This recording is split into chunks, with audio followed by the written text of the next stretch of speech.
आणखी अनेक मतदारसंघ आहेत ज्यामध्ये चित्र हे स्पष्ट झालेलं आहे। 13 जागांवरती या निर्णायक आघाडी घेतलेली दिसतेय। नंदुरबारची एक जागा आपल्याला विसरून चालणार नाही प्रसन्न। हो, कल्याणमध्ये श्रीकांत शिंदे हे विजयाच्या दिशेने गेलेले आहेत। नितीन गडकरींची जागा आहे। अगदी अगदी।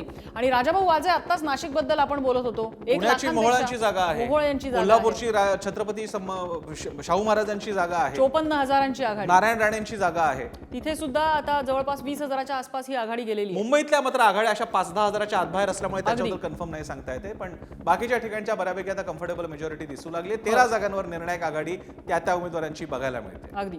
प्रतिभा धानोरकरांची कम्फर्टेबल आघाडी आहे। सुजय विखे पण म्हणता येतील, मगाशी आपण बोलत होतो। होय।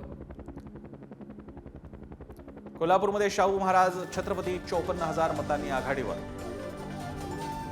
प्रतिभा धानोरकरांची मला वाटतं जवळपास 70,000च्या आसपास आघाडी त्यांची पोहोचलेली होती। इकडे नामदेव किरसान सुद्धा गडचिरोलीमध्ये काही काळ आघाडीवर दिसलेले होते।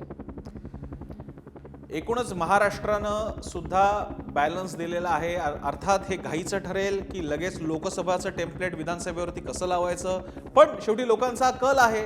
विशाल पाटील यांची एक निर्णायक आघाडीच्या दिशेने वाटचाल झाली। मोठी आघाडी आहे। नागपूरमध्ये नितीन गडकरी यांची सुद्धा एक मोठी आणि निर्णायक आघाडी म्हणता येईल। विकास ठाकरे हे पिछाडीवर आहेत नागपूरमध्ये। चंद्रपूरमध्ये प्रतिभा धानोरकर यांना निर्णायक आघाडी आहे। एक आता चंद्रपूरचा उल्लेख आला त्यामुळे मी असं ब्रॉड जोडायचा प्रयत्न करतोय की मुंबई पासूनचा नागपूर पर्यंतचा समृद्धी महामार्ग आहे, मुंबईमध्ये कोस्टल रोड झालेला आहे, कोकणामध्ये पण काम चालू आहे आणि बाकीचे सगळे प्रोजेक्ट्स।